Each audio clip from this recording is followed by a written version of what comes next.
what is this class about? What is going on? Look, the short answer is I don't know. The slightly longer answer is I'm trying to give you tools or ideas or frameworks with which to approach the whole slew of guest lectures you're going to have for this quarter. And also tools and ideas and frameworks with which to approach your thinking about science and about life in general. And today we're going to do some exercises about maps to sort of give you some concrete understanding of what it is we're trying to do. We're trying to help you question assumptions, question biases, question prejudices. Meant not just, I don't like people who live in a certain part of town, but prejudices in general. We all have prejudices all the time because they're what help us move. If you have to question everything, you would not get out of bed. You would wonder, why should I get out of bed? Or you would wonder, why should I go to the shower as opposed to get breakfast as opposed to go out the door, right? So we have habits, assumptions, prejudices, generally speaking. And one thing I think philosophy is about having you question, giving you tools to question, or at least to bring them to light what they are. That's why next week, I'm going to erase environmental science. Okay, next week we're going to talk about maps and about knowledge as a map.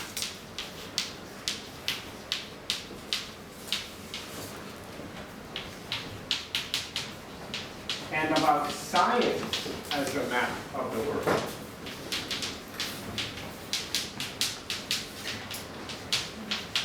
We're also, so maps are a very intuitive, good way to think about how it is we literally move around and navigate the world, okay? And I'm going to hope to get some critique from you, but I'm giving you, and I have to still finish writing up.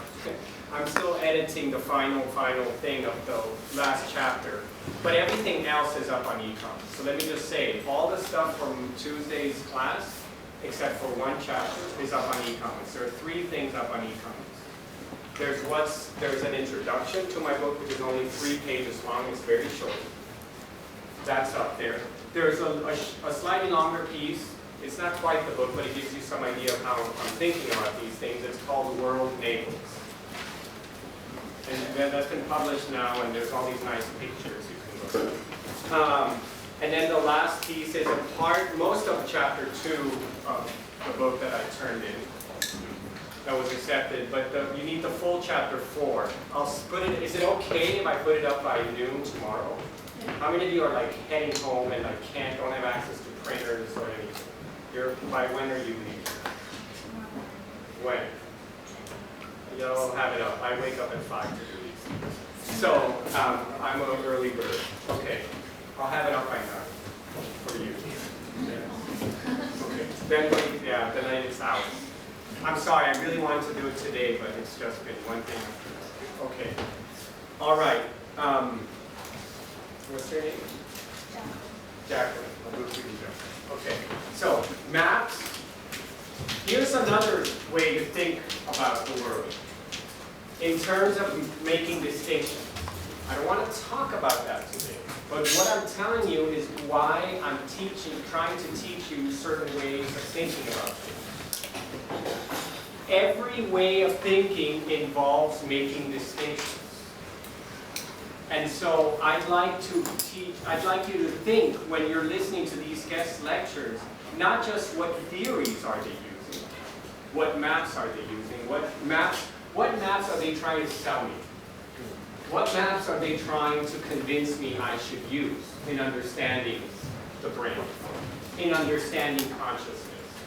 And should I accept that map? That's one set of questions. But it's not just about the general maps. It's also much more concrete about what distinctions are they relying on. Do they accept the brain-mind distinction? Do they accept, phenomenal consciousness versus, there's just so many distinctions. I mean, is phenomenal consciousness as opposed to consciousness in general a distinction they make? Is embodiment, is mind-body an important distinction for them? Is the mind itself embodied, and thus they're like trying to overcome the distinction? They're trying to synthesize in a Hegelian manner. So what distinctions are they making and not making? What distinctions are they trying to get over? That's another, and when you read my little piece, The Knife and the One, that should be clear. Okay? Another thing to think about is what metaphors are being used. Metaphors like, again, embodied cognition. Here's a standard metaphor in computer science, in cognitive science. The mind is a computer. And that's called the computational theory of mind. That's a standard metaphor. But there might be other metaphors like the mind is the heart, or it's like a heart. Or the mind is like a body. I don't want to get into content again. I have a whole lecture on this with lots of nice pictures and everything. But I want to give you some context as to why I'm trying to teach you seemingly bizarrely different things. Maps, distinctions, and metaphors. But again, when the people come in, think, what metaphors are they trying to sell me? Do I accept that? A slightly other way to put it is distinction, even though Kuhn doesn't use these terms, distinctions and metaphors are also part of a paradigm. The computational theory of mind is sort of defined as a paradigm as having an operative idea, which is that the mind is like a computer. So that's what defines that paradigm. So that's why, today I'm going to talk about revolutions. We'll end with, I'll start with some maps, end with revolutions. But then on Monday, I'll talk about maps, and then I think it's is it Thursday distinctions? Yeah. I'll talk about distinctions. Metaphors comes a little later, just because we had to shift people around and stuff. But I will also talk about metaphors. And Kuhn, talks about ontological assumptions, for example. Think of these as worldviews. Again, these are ways we see the world. Like, again, do we have a reductionist, mechanistic perspective, or are we more holistic? That's one way. Okay, but I'm not giving a lecture on this, but I'm giving it as another aspect, another aspect of what a paradigm involves, or what a way of seeing the world involves. And again, when those lecturers are standing there in front of you, giving you all this technical detail, and maybe confusing you, I'm also trying to give you anchors that you can ask yourself, what theories, what maps are they giving me? Are they trying to throw on me? Do I accept it? Yeah, I like that. That feels right when I wear it. Or, no, that doesn't feel right when I wear it. But that's for you to decide. I'm just giving you questions or tools you can use when you're here. I'm not here to tell you what to think. I'm here to give you a way to approach very complicated matter. I mean, that's what philosophy does. It gives you frameworks to think about. Okay? So today will be maps. Thursday will be distinctions. A little in the future will be metaphors. And the master-slave dialectic it's not quite on this level of like abstraction, but it's a very useful way to think about oppression and power. Master-slave dialectic is a very interesting and powerful way to think about power in race relations, sex and gender relations, class relations, and not the least, student-teacher relations. Yes, they all have a power structure to them somehow that you can try to get over, that you can try to undo, etc. But it takes work, and it takes consciousness, and it takes effort. Does this help? Does this help you understand what it is I'm trying to do these first couple weeks before the zoo of guest elections? Yes. Yeah. Okay, any questions?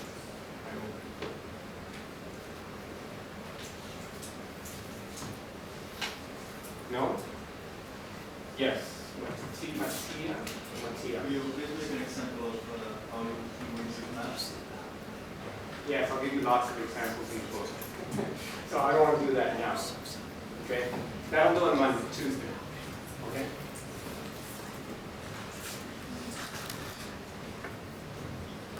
Yeah, I'll do that on Tuesday. But what I will do today, well, on Tuesday I'll make the analogy between maps and theories much more explicit. But look, that I can truly only do if you actually do the reading. Seriously, if you don't do the reading, it's going to fall flat and there's nothing to be done.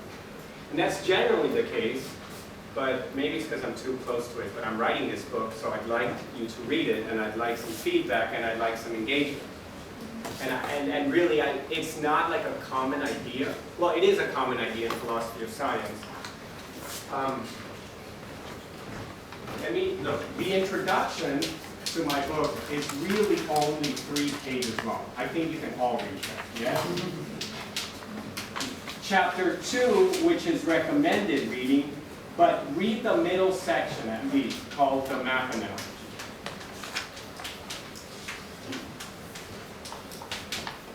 The middle section of chapter 2 is called the map analogy. Look, but you should read all of it. Chapter 4, read all of it.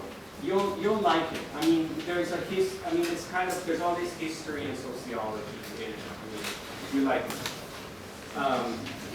The chapter is called pluralism. I know it's a bit of a mouthful. It's not the shortest thing on the planet. It's 10,000 words. All my chapters can't be long written. No chapter can be long than 10,000 words by order from University of Press. And I've rewritten it countless times, and I'm still rewriting it, so your info would be good, but read the entire chapter.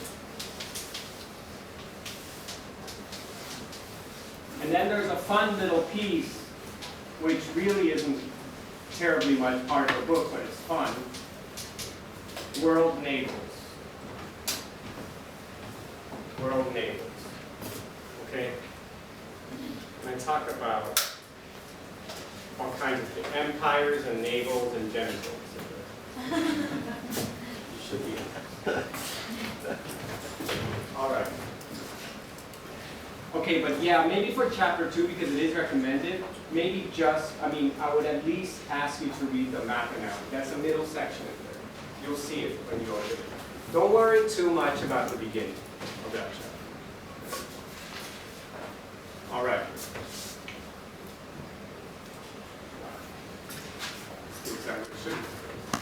Okay. How many of you saw what I just put up? Probably 2 minutes. Yeah. That's probably good. Well, I'll just do it anyway. Just close your eyes for a second. I'm going to close them for about a minute. And what I want you to do is forget what you just saw.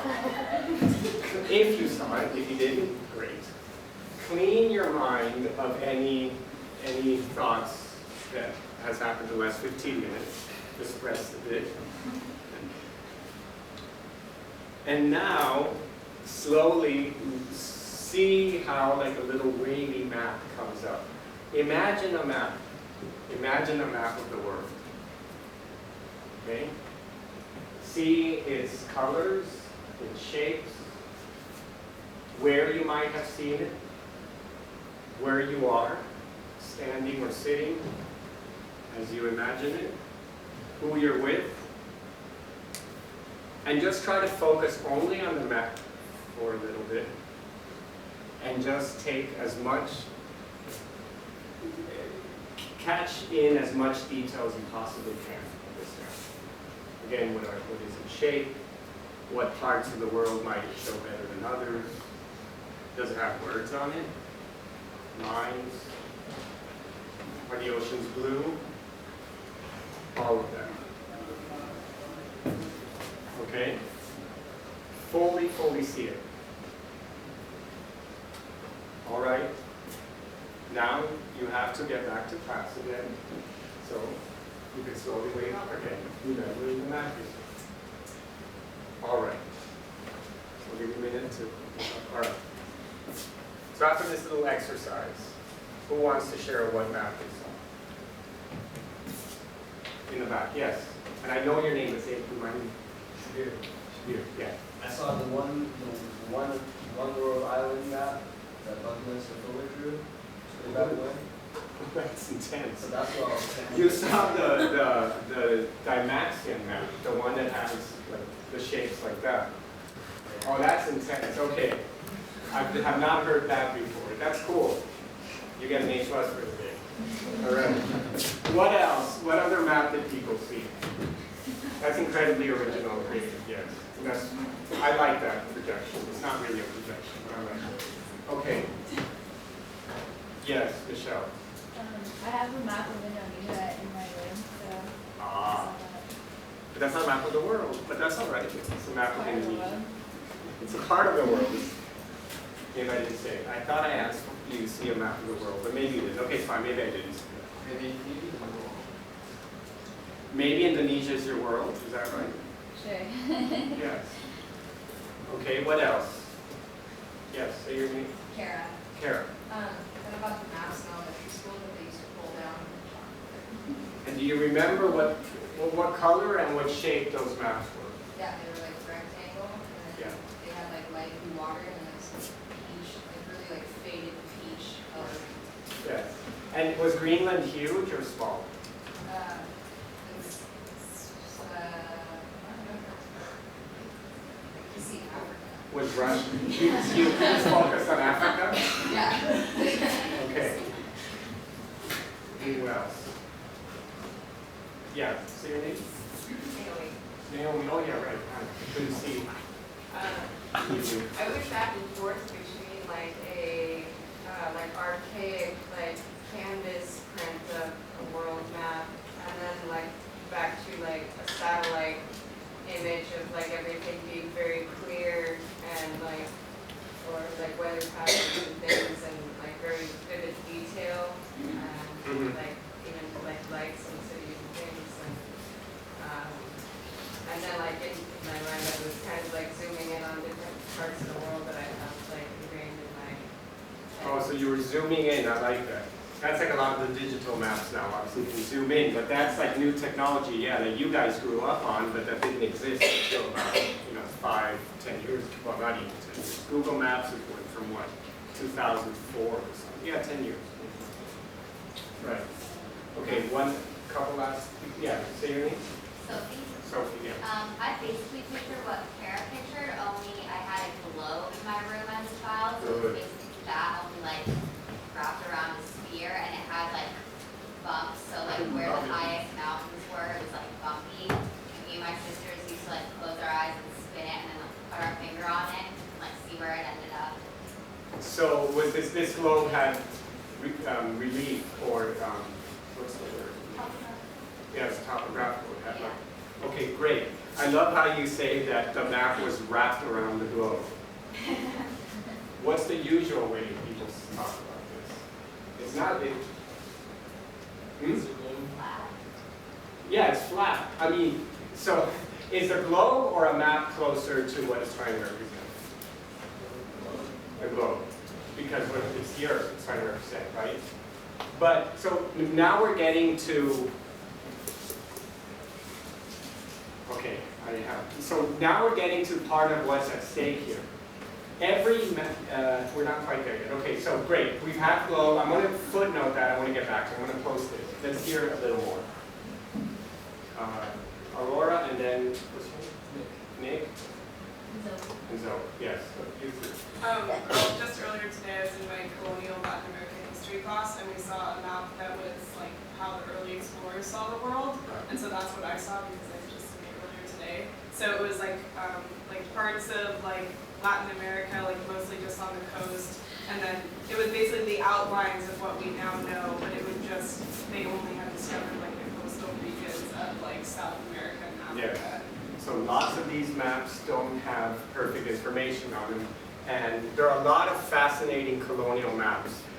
And there's a lot I could say about that, but in the interest of time, I'm going to set that aside. Yes. I forgot what it's called. I think it's the Mercator Map. But it's the one where Greenland is, in South America. Yes. Is that the one you saw? How many of you saw something like this with the shape and sizes? Raise your hands high. Yes, great. That's what many of us see. Easily a third of us probably imagine this. This is a Mercator map. It's named after, can you maybe hit the lights? Yeah, maybe it doesn't help. I think it's this guy we've got. It's only on that side. Oh. No, the one closer to the other door. There's like a Right lot of them. above your head? No, it's that, it's this one. There's a light switch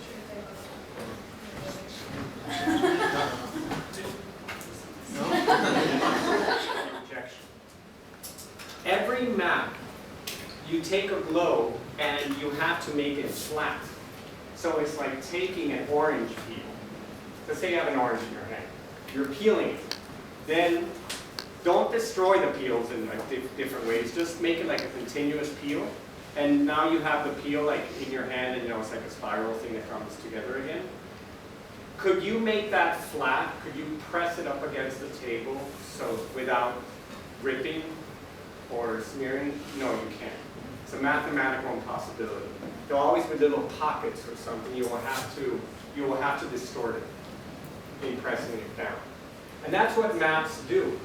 Every single map distorts the two-dimensional spherical surface. It's still it seems three-dimensional, but it is strictly speaking two-dimensional because it has no thickness, yet it's curved. It's a curved surface. So to go from a curved surface to a flat surface, you have to do distortions. And this is an analogy of every time we make an abstraction of something else, especially the world, which is complex, we have to throw stuff out. We can't capture everything in the world because then that would be like the world. It's like a painting. When you draw a painting, think of, Las Meninas or the Mona Lisa. That painting obviously doesn't represent everything there is to represent about this person. We don't know what she smelled like on that day. We don't know what the Mona Lisa smells like. We know how she was rendered visually by Da Vinci, but we don't know was she in a good mood or in a bad mood. We can guess, but we don't know. We don't know how she smelled. We don't know whether she had to go make food right after, or whether she could go talk to her friends, or she had to go home to her family, etc., etc.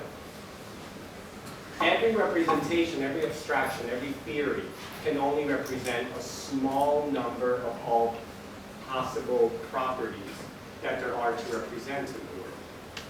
And that's what a map does. A map throws out more than it actually includes.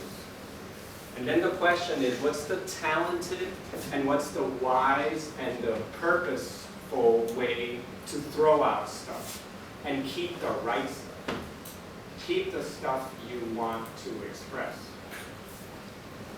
Why is the Mercator map the most, it turns out the Mercator map is the one that's most used. It's kind of a standard. Many cartographers hate it for reasons we'll go into in a second. But it's a standard projection. It's the one Google Maps uses. So, as you'll read in my chapter 4 on pluralism, Google Maps has gone back to the Mercator projection. But does anyone know what is the Mercator projection useful for? Yeah. It preserves the direction, doesn't it? Yes, it preserves directions or angles. Meaning, and so who is that useful for? Navigators. Navigators. Why? Because you can use it to accurately set a heading to where you're trying to go, because the directionality of it isn't distorted. Yes. Great. You can teach it. The directionality is not distorted. The angles are not distorted. So an angle an angle heading northwest like this, the angle on the map, no matter what latitude or longitude you're at, will correspond to your compass angle if you're on the ship. That's why explorers loved this map. It became immediately useful. If you're trying to go from Europe to discover the New World. And I'll have more maps from you for the New World. So the Mercator projection is incredibly useful for sailors and became the standard map in the European colonial enterprise of the modern era. As Europe was going around, colonizing, oppressing, screwing, quite literally as well as figuratively, all kinds of people everywhere else on the planet. Yes? Because it permitted accurate and reliable navigation.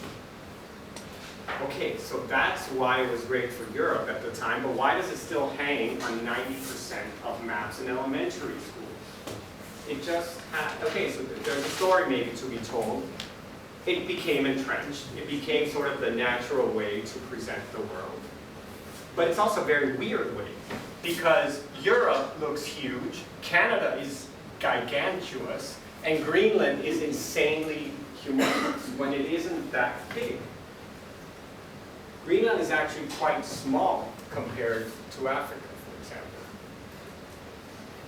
But because of the way you have to distort space to conserve angles, you have to make space relatively bigger as you go near the poles. Yeah. Does Australia also look way bigger than it's supposed to look? 'Cause it seems to me that Yeah, but Australia isn't so far south. okay. It's the further you get. You have an effect all around, but you don't really have an effect around until like 60 degrees latitude or so. Australia is actually fairly high up towards the There's equator. there's more latitude showing northern and southern. Yes, and you know why that is? Good. Why is there more latitude? Because no one cares about Antarctica. In part because no one cares about Antarctica. Exactly. No one cares about Antarctica, but it's also because Antarctica, if you were to have the same representation of the southern hemisphere as you have the northern hemisphere, Antarctica would be this huge thing, which would be bigger than the rest of, practically the rest of the planet put together, which is bizarre. Because it's big and then it gets bigger by the distortion. Yeah, it actually goes to infinity at the poles. Okay. Yeah, that's the Mercator projection sort of, it peels out the globe, and then as a function of how far you are from the equator, it stretches. It stretches this axis, it stretches the x-axis. We can write the equations. It stretches the x-axis. And then at the poles, it's infinite, because it goes from 0, there's no space. I mean, it's a point, right? Mathematically it's a point. But then it stretches to a non-zero point, so it is actually infinite. That's not to say it's an infinite x-axis, but it's some finite x over 0 is infinite. Mercator knew that, so in his original map, he has a little inset where he uses a projection that we still use today, but I'll get to that story in a second, to represent the poles. How many of you have seen this map? What is it? Or this map projection? What is it?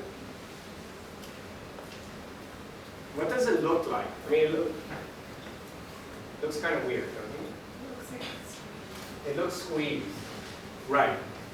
Do you have any idea what is going on with this map? Sizes are accurate, but angles are distorted. Yeah. Amanda, did you say that? Yeah, sizes are accurate, but angles are not distorted. The Mercator projection kept angles, but distorted size.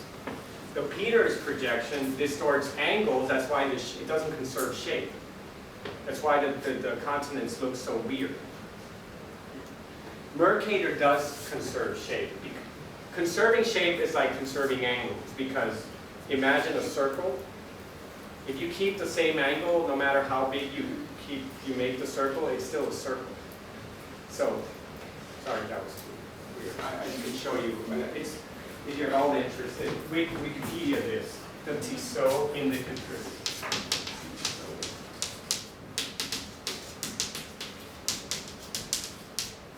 Anyway, you can look that up if you have any interest.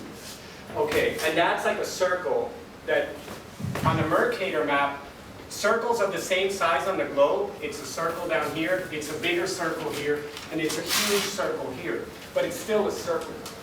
So it's still the same shape. Whereas with the Peters projection, what's the circle here? It keeps its size, but it becomes elliptical as it goes up. And then it becomes an ellipse, and it becomes a very long ellipse up there. But it's still, that ellipse has the same size as the circle at the globe. Do you see that? We're just giving you, sorry, I shouldn't do this. This is not a class in photography. It doesn't matter. But the point is that, that this map, the Peters map, preserves area, but not shape or angle. And there's a guy, actually, Arnold Peters. He was a German cartographer who made a huge deal out of the fact that the Mercator projection tends to emphasize rich, white, north countries, like Canada and Europe. And it makes Africa tiny, for example. Whereas Africa is actually a quite huge continent. About Europe is only about a third of its size, and Africa is easily larger than than North America. Okay? But you wouldn't believe that. You wouldn't think that if you only saw Mercator. So this is about what assumptions are built into the map. Notice, both maps are legitimate. Both maps display some properties of the globe. Is any of these maps wrong? No, why not? You shake your head. What's your name? Tessa. Tessa, why do you, okay. Well, I mean, because they still show like the accurate countries and ones, but maybe not the size. Right, so they're still showing countries, but this map projection shows the size accurately, but not the angle accurately, whereas the Mercator shows angle accurately, but not size accurately. So there are always a knowledge trade-offs. And actually that's the case anytime you make a model of something. Almost invariably, every time you make an abstraction, or even a sculpture or a piece of art, you've always made a choice about what properties, what aspects, what dimensions you want to represent, as opposed to others. And some other artist or some other scientist can come along and make a different model or make a different sculpture that would emphasize other aspects of the same object. And that's sort of a general lesson. So here I'm putting it up. This is called the polar azimuthal projection, which the United Nations loves. It keeps scale or distance, and to an extent direction, but only when you're going from the North Pole. This was used a lot, this is a Cold War icon practically. It was used a lot during the Cold War when American planes and Russian planes were trying to find ways to get over the North Pole and this and that. So, but the United Nations also used it because it's just another way of thinking about space that doesn't have the colonialist overtones of the Mercator projection. And the Peters projection wasn't invented yet. Someone has to invent these projections, although I'm lying to you slightly. It was invented by a 19th century British dude who no one read. This is the one you were thinking of in the back, right? This is Buckminster Fuller's projection. And then this is the Peters projection upside down. Why not have an upside down map? Why show that the north is like up and better? And, again, we're playing with assumptions or with worldview. You can have an upside down map that keeps sizes, yeah, grossly distorted shape, but this is like the anti-colonialist map. There are maps in Australia. If you go to Australia, you'll see in shops, tourist shops, like you'll see maps of the world upside down. And it'll have titles like, The Look from Down Under. Australia's like, yeah, I come from down under, right? You remember this Man at Work song? Yes, those guys were Australian and come from the land down under. Okay. Yeah, don't go there. Okay, let's not sing. So this is like an anti-colonialist map. Aurora was just talking about maps that the European colonists were using. But this is a funky map. I'm going to read you the body. This, I'm just going to read it, okay? This flat map is a Mercator projection of Behaim's 1492 globe. So it's actually from a globe. There is no evidence that Columbus used this globe, and he certainly never saw this map because they made the map. But it graphically portrays how some Europeans in 1492 perceived their world. It was that perception, that image, which may have convinced Columbus he could reach the Asian continent in a reasonable period of time by heading west across the Atlantic. What's missing from this map? Yeah, or this globe? There's no Americans. There's absolutely no hints. Because they have no idea, right? There's India. India's kind of weird. It's like huge and goes up. This is Japan, Chipango. This is Japan, or Chipango. And Kathaya is China. So, you know, very weird geography over here in East Asia. No no Americas. Africa, you know, not a great portrayal, but yeah, could be worse. Madagascar, etc. But Columbus actually, and many people at his time actually thought the world was way tinier than it actually is. If Columbus had known how long, forget the Americas, but if he had actually known like how long the Pacific was, etc., obviously he would never have set sail, right? He would never have thought, until he thought it would take him 2 weeks. But this was his world vision.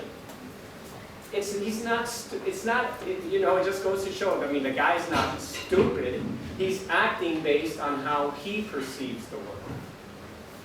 And this is just an interesting representation of the worldview in 1492. I'm not defending Columbus. No. He was a really good navigator. And plus, he was a really good navigator, etc. Yes. And he always thought that he had reached the end. He never gave up on that. Neither did we, apparently. We're still called Indians. Well, if anyone is interested, this is a very good introductory book, and it's having a lot of really interesting discussions. For example, one point what this Dennis Wood guy makes is the most important, he says something like, the most important part of the eye are our feet. Because if you didn't have feet, if you were just still, you would always see the same angle in the world, right? It's because you can move around that you get different angles. And you can see not just 3D vision, but that you can also see just the world from many different views. And that's what this book is called, Seeing Through Maps, Many Ways to See the World. Anyway, I thought that was a very memorable quote. I want to show you one other map, which I think is better to show you this way. There's also a fiction, you can also draw fictional maps. This map is drawn by some Nikolai Sion, he's a Swedish artist. He drew an imaginary map of what Africa would look like in terms of colonies, sorry, not colonies, specifically not colonies, in terms of empires, caliphates, etc., and all kinds of native structures if the Europeans had never colonized it. And for example, in this imaginary map, you can also, Spain is there too, and Spain has some kind of Arabic name, and then there's all kinds of names up here. And of course it's upside down, and the idea is supposed to show you, make you imagine another possible world, right? And how could the world also be different? And actually, I think that's a theme that I had wanted to talk about, but there's just no time. But I had wanted to give a little mini lecture called From What Is to What If. Because so much of what we do is premised on just taking for granted, not just our habits, but that the world is structured a certain way. But again, what would happen if you dared or you tried to see the world completely differently and even restructure the world? And this map kind of invites those reflections by not just almost trivially showing Africa upside down, but then like here, it's called Wenewa Congo, and it's actually called Al-Kebulan, which means something like, in Arabic, it means something like the country, the world, or the part of the world of the dark peoples, or something like that. And so it's not called Africa, it's called something totally different. And it is called in Arabic because the idea is that he wanted to remove Europe, but he didn't remove Islam as a colonizing force, but it still only comes to the very north or south of Africa. Okay. Why don't you take a little break, and then we come back. Yeah. Okay. Let's continue. I know that I'm presenting a lot of different things, but actually, think of each of these map projections as a paradigm. Each of these map projections has a certain way of seeing the world. Right? Each one has a worldview, each one has ontological assumptions, etc.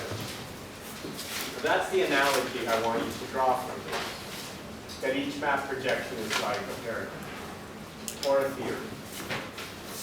Okay, let's now turn to Kuhn.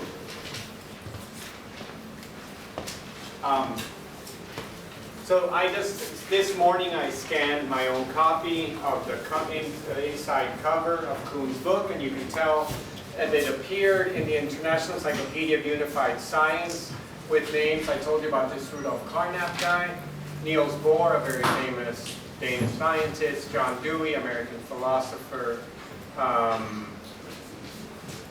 Who else might you know on this list?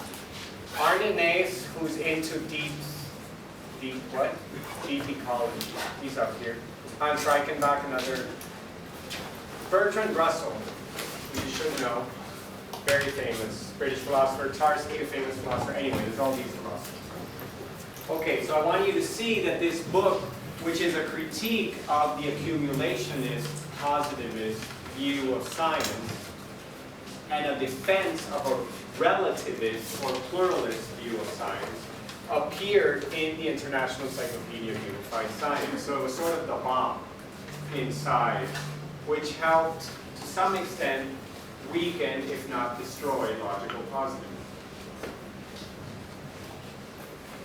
I'm going to skip over some slides, but I'll put them all up on e-commons. When Kuhn then talks about paradigms, he says something like, every paradigm is born riddled with problems. There's no paradigm, just like maps, or just like anything in life, any theory, there's always problems. There's always things it can't explain. So I'm going to read a quote. The perception of anomaly, and here he defines anomaly, of a phenomenon that is, for which this paradigm had not readied the investigator, played an essential role in preparing the way for perception of novelty. Anomalies build up within paradigms. And remember, he uses this example of the playing card experiment. Do you remember what that was? Who remembers the psychology experiment with the cards? Oh. Yeah. They had the card with the spade. It was like a red spade, right? Or a black. Yeah, red. Okay. So a red spade or a black I was card. fooled by it just now. You were fooled by it just now, right? Is this a card? A legitimate card? No. But what Kuhn is describing some Gestalt experiments where they showed players these cards and asked them, just tell me when I'm showing you a card that doesn't make sense. And they'd show them a bunch of cards like this that were anomalous. They'd show them anomalous cards and they wouldn't say anything. They'd just be like, yeah, that's fine, wait. After like 10 of them, sort of randomly intermixed in the deck, they'd be like, wait, something isn't wrong here. Something isn't right here. Something is wrong. Yeah. Freudian slip there. Something is wrong here. But they couldn't tell, initially they couldn't say what was wrong. And what ended up happening is, most people just hit a realization like instantaneously at some point. They're like, oh wait, that card is not right. Oh wait, yeah, it can be a heart. You can have a black card. But it took them a while. They had to be primed. And it sort of happened sort of quickly. Kuhn was very impressed by these kinds of experiments, which seemed to show something like a conversion or a eureka moment, where you realize you can switch between two ways of seeing things, just like you can switch between the Mercator and the Peters, but you can't be in between. So you either accept one or the other. You either assume that that deck of cards is normal, or you assume there's something wrong with it, and then you find out what's wrong. And like with two paradigms, you can't both be in a Newtonian, well, says Kuhn, other people disagree, like Winther, we read for today. Winther disagrees. Winther thinks you can be in more than one paradigm at a time. But Kuhn famously argued that you could only be in one paradigm at a time. And you had switches between them, so-called paradigm shifts. But anomalies end up building up, and they're ubiquitous. Is that a normal card? No. No. It How looks, long did it take you to realize it was not a normal card? it looks even black though. Like my brain keeps on seeing it. Your brain keeps on seeing it as black because you have your paradigm, your expectation that it has to be black because it's a spade. Other people, what I personally do is I convert these into hearts. I see them as red hearts, but it's also my mind screwing, right? But that's the idea Kuhn wants to bring forward, is that these paradigms are like the expectations you have when you see a deck of weird anomalous cards. But Kuhn also says there is no such thing as research without counter instances. There are always difficulties somewhere in the paradigm nature fit. The scientist who pauses to examine every anomaly he notes will seldom get significant work done. There's always exceptions. There's always anomalies. But we prefer to just stay with what we know. We're creatures of habits. You all go back to your dorm rooms or whatever, and you have your routine. Okay? You have your routine in the morning, not always. But what ends up happening when too many anomalies build up and they become urgent? Then you enter into a crisis state. Most of the time, we prefer to stay with our paradigm. We have our routines, like I just said. And it's also because retooling is expensive. Retooling is an extravagance to be reserved for the occasion that demands it. The significance of crises is the indication they provide for an occasion for retooling. That is, crises tell you that, hey, we better start changing things. This paradigm isn't working anymore. Something is wrong. But Kuhn also says you can't really change until you have a new paradigm. So if there's no new paradigm, you're kind of stuck in your old one, and you've got to make do with what you're stuck with. Be happy with what you're with, or who you're with. Yes? Anomalies can become urgent. When an anomaly comes to seem more than just another puzzle of normal science, the transition to crisis and to extraordinary science has begun. And once you're at crisis, crisis can lead to a paradigm shift. Crisis simultaneously loosens the stereotypes and provides incremental data necessary for a fundamental paradigm shift. When he says stereotypes here, he doesn't mean your stereotype of Irish people, okay? But it's very similar. He means that paradigms have prejudices and stereotypes built into them.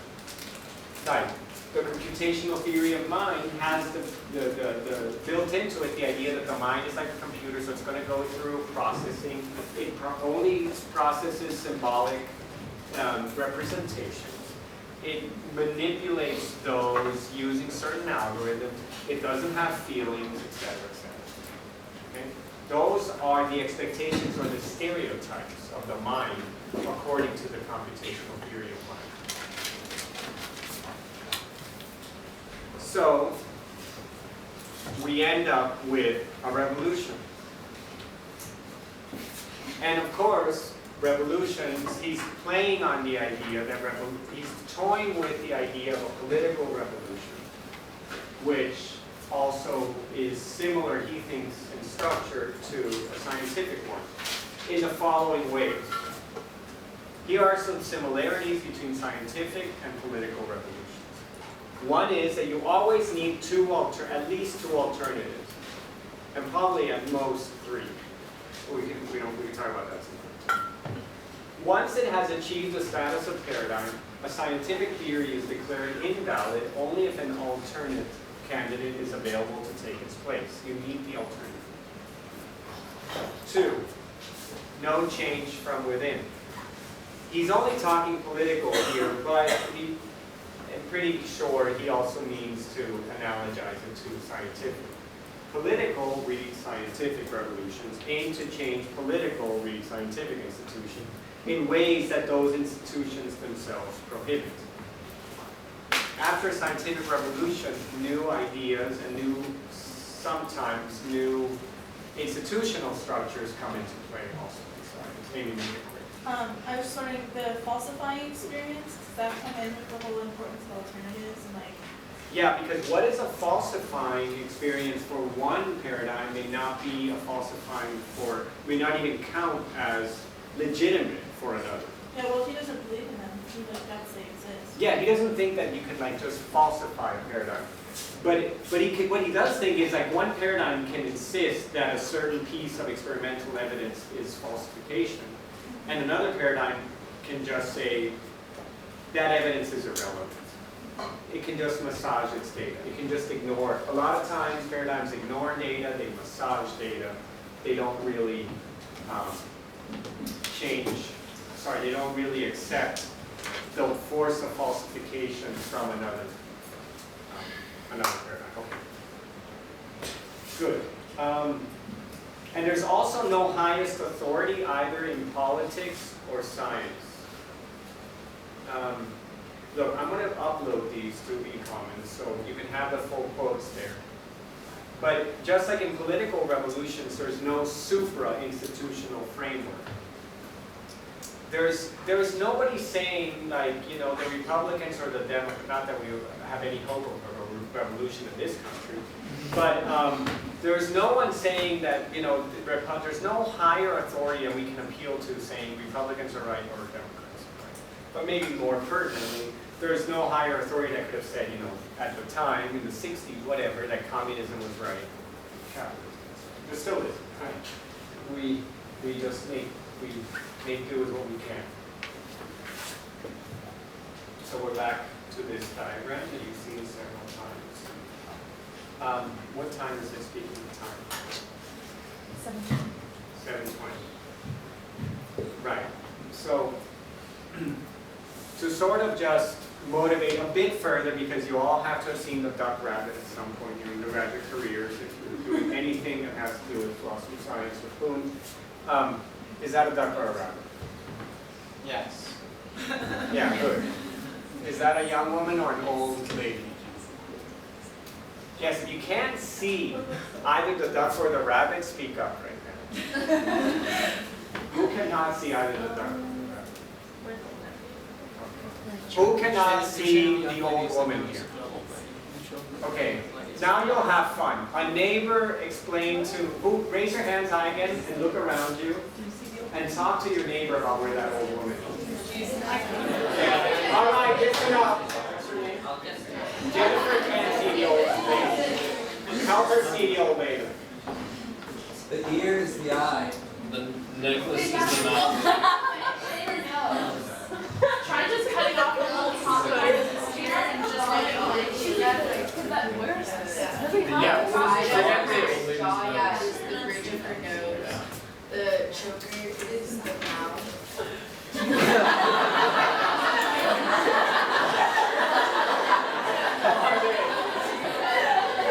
How would you do this? It's been a long day.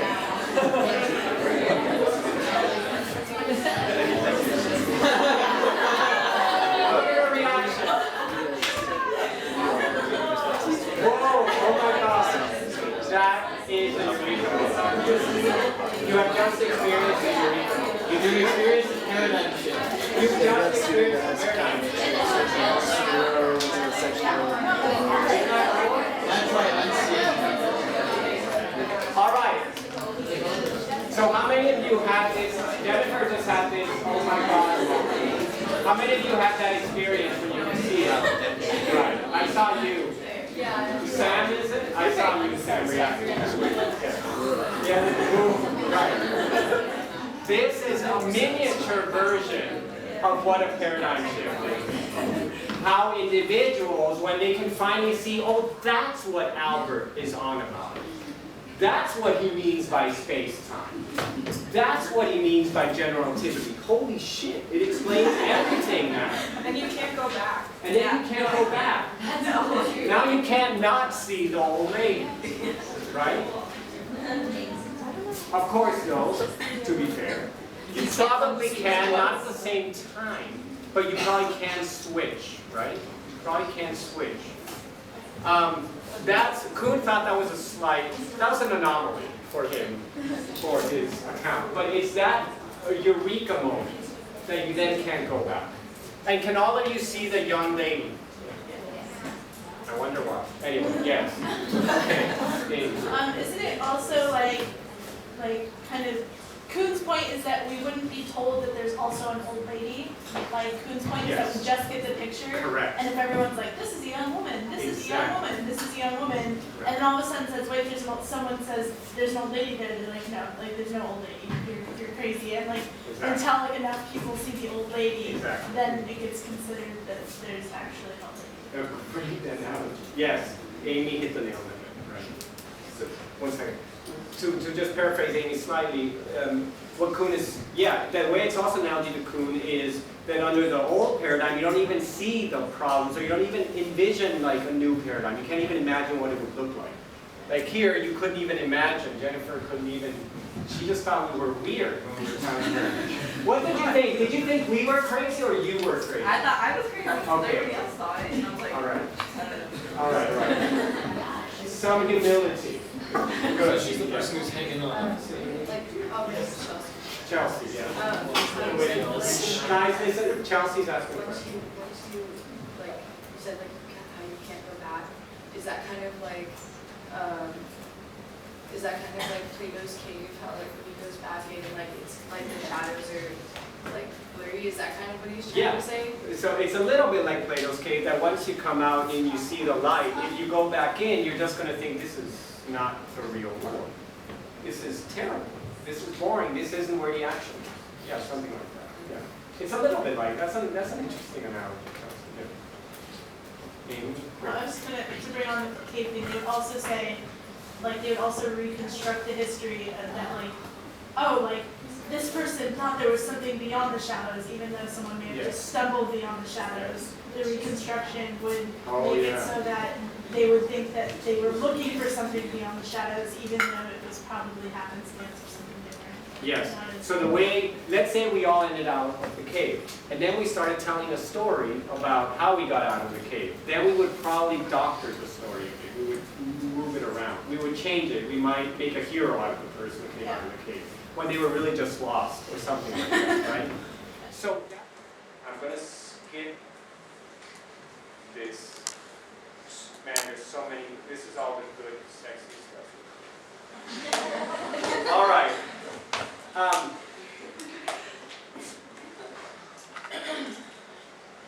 I will read these two quotes. The realist says that many readers will want to say that what changes with a paradigm is only the scientist's interpretation of observations, that themselves are fixed once and for all by the nature of the environment and the perceptual apparatus. Aristotle and Galileo both saw pendulums, but they differed in their interpretations of what they had both seen. That's a little bit like the map projections. There's a single world that they're both Galileo and Aristotle are observing, but then we build two different models or paradigms. Galileo's paradigm is the contemporary one. It's the one we still operate under. That there's friction. If there wasn't friction up at the ball bearings, and if there wasn't like air friction, prediction, then the thing would just keep on going forever. Aristotle didn't think it would go forever. Aristotle think that it would just overshoot a tiny bit each time, but that it would eventually end up down.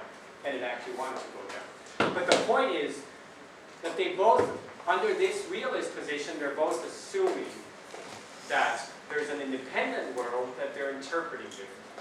Whereas the constructivist says, quote, I am acutely aware of the difficulties created by saying that when Aristotle and Galileo looked at swinging stones, the first saw constrained fall, the second the pendulum. But we must learn to make sense of, quote, though the world does not change with a change of paradigm, the scientist after a word works in a different world. So it's tricky. It's not, Kuhn is saying it's too easy a solution to say that the world is the same, and you're just interpreting it differently. What Kuhn wants to say is that maybe in some sense the world doesn't change, but we are working and living in a different world. It's populated by different things. So here's a collection of quotes that Hacking puts together. These are all quotes. This may make us wish to say that after Copernicus, astronomers lived in a different world. They're living in a different world, and they're working in a different world. Lavoisier worked in a different world. But so, you know, if we had more time, I'd give you some practice exercises. I have a bunch of exercises at the end, but maybe each section or something you can do these, or you can think about them on your own. I want to get there, see if I can get there. But there really is an interesting tension between thinking that it's just your interpretation that changes, or whether the actual world changes. You see that that's a pretty different. How many of you think that it's really just the interpretation that changes, but the data and the world stays the same? Okay, so about 15 of you, 16, some of you, you're not sure. Why are you going like this with your hand? No, be in front of me, sorry. Yeah. What's your name? Celine. Celine, yeah. I don't know. I guess because, well, it's like, I talked about this in section. It was about, like, what we know is like our perception, or like the other way around or something like that. So I guess since I don't know, I'm not sure that I know. So John. Why do we care what the scientists think? Why do we care about their perception when we could just talk about their results and the predictions of the results, the accuracy of the predictions? Good, but from what point of view do you judge the accuracy of the predictions? You yourself have to have set up machinery. You yourself have to have a model of how you want to test that. That's part of Kuhn. Part of Kuhn's point is that there is no higher authority that can tell you that data will not change over time and it's absolute. See, that's part of Kuhn's point. Okay. Yeah, Megan? I think it's a little bit of both. Like, I think they're both interchangeable with our like our perception of the world's changing, but through our perception changing, it affects our world. Right, so that's my point of view. That's more like I like your way of thinking, Megan. That's how I mean, sort of how I think too. I mean, I think it's a co-construction, but I don't have time to go into that. Co-construction between what the world brings to the table, as it were, and what we as agents bring to the table. But that's probably too hard. Well, there it is. Yeah, but I'm not going to do, you can look at this. He does have one quote, but I know it's weak evidence, and I can't really push it too strongly, where he says about Galileo, the network of new regularities accessible to genius, and genius he just means Galileo, in the world, determined jointly by nature and by the paradigms on which Galileo and his contemporaries had been raised. Determined jointly by nature. Nature is the rock and the string and wherever he hangs it up on the roof, etc. That's nature, and then the paradigm is whatever expectations and ontological assumptions, whatever laws, etc.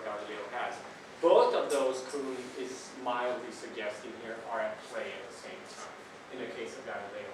But he doesn't speak that way most of the time. Okay? I think I'll skip, how much time do I have? 5 minutes. It's 7:30.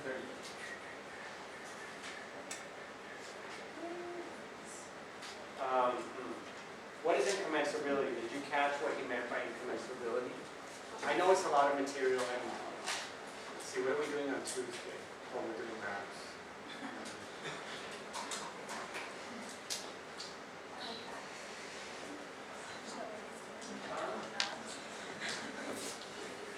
The basic point about incommensurability is Kuhn wants to say, here's the thing, here's a take-home message. Let me give you the take-home messages in the remaining 5 minutes or so. Part of the take-home message of incommensurability, Kuhn thinks, is that different paradigms have different languages. They don't speak the same language, they don't even speak the same dialect. They just cut up the world in totally different ways. So, where one sees black and white or whatever, the other one just says, I don't understand, I talk about soft and loud. Right? So, one paradigm says black, white, the other one paradigm says no compute, I don't understand. Soft, loud. What do you mean soft, loud? Etc. Right? That's how they speak across. They speak across one another. They don't have a shared language, and they don't even have a way to hitch on language with each other. You see that? Okay. So that's a take-home message for incommensurability.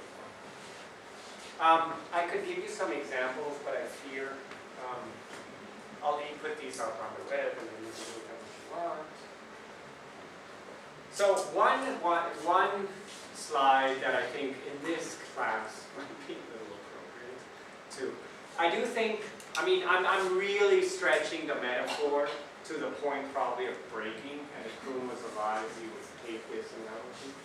And I think other professional philosophers I've run it by think that I'm stretching it too much, and I agree, I probably am stretching it. But what does God mean under different paradigms or religions? I mean, something as different, I mean, just think about, you know, the Krishna here, which has many avatars and it's many like appearances of Krishna, the Christian God and the Buddha. I mean, these are very, like this is, the Buddha is practically not even a God. I mean, there's whatever, I mean, let's not get, I'm not going to get, I'm sure there are people here who know 7,000 times more about Buddhism than I do, I know a little bit. But Hinduism, Christianity, and Buddhism, the point though is, I think you can get the point that what the term God means is just so varied. And you know, even though Kuhn is not saying that science is like religion, a little bit he's saying that. A little bit he's saying that there's a conversion experience when you change paradigms. That paradigms sort of duke it out, they fight it out. There's a shared worldview within a paradigm. There's not really much room for disagreement. There's a hierarchical structure. Indeed, all these properties of religion, which things we typically don't think of in science. We tend to think of science as a flat structure, right? No hierarchy. The best argument plus the best experiment wins. It's objective, etc. But no, says Kuhn. Science has a sociology, science has a structure a lot like religion. Or something like that. Okay, John. How does Kuhn go, like, some paradigms though are obviously incorrect, like... But obviously according to who? Well, hold on. You cannot make a spaceship assuming that Aristotle was right about everything. And if you use that model to model how your spaceship works, the orbit is impossible. But Aristotle wasn't trying to make a spaceship. It's about what you're trying to do, like your goal. That's why the paradigms are different. Good, thank you. I'm not dismissing anything here. Just to remind you, that's why you had to do the last sentence here. Last question, how would you modify the map to better suit your needs and about what the needs or interests are of the scientist. But Jonathan is definitely right that in many respects we would definitely say the Aristotelian paradigm is like a dead paradigm, right? I mean, it doesn't really make any sense today for physics. But you know, Kuhn actually said, I'll tell you what though. Kuhn does say in his own autobiography various autobiographical things. He says in interviews and in here and there in popular articles, he says that he himself had this eureka moment when he sat in the library when he was at Harvard studying. He had done a PhD or something in physics, and now he was doing it in philosophy. And he was reading all this Aristotle, and it made no sense. But at some point, it just made sense. There was like a eureka moment where he could finally understand what all the Aristotelian physics. None of us learned this anymore. But Aristotle is the single most influential philosopher in the West, period. I mean, from 500 BC to the scientific revolution, that's 2,000, no, how much is it? No, that's not 2,000 years. It's 1,000 years. Yeah, roughly. 1,100 years. He was the man. He was the guy who had all the answers. That's pretty impressive. Okay? Yeah, he's weird and bizarre for us today, and his physics is bizarre, but it's kind of the natural physics to have. Like, things have a natural place. Well, that's what we see all the time. And he also said things don't keep on going on forever. They slow down. Well, how many of you have ever seen anything go on forever? We don't see this.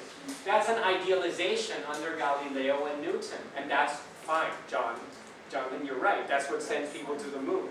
But that's not a regular everyday experience. Aristotle's physics actually matches our everyday experience quite nicely. Yeah, there was a question, and I forget your names. Oh, Michelle. Michelle. So I'm just trying to understand that a little bit better. So we're paradigms, and I see with realism, constructivism, Yeah. Marxism, liberalism as the paradigm. Yes, those are the paradigms. Realism, I do think realism is a paradigm. But so Newtonianism, capitalism. It's back to Amanda's question from last time when you asked about the granularity. But Newtonianism, capitalism, those are the paradigms. Darwinism, yeah, that level of generality. And paradigms have all these things. They have ontological assumptions, they have distinctions, etc. Now I probably am too. You are. Yeah. Okay. All right. I'll upload this. See you Tuesday.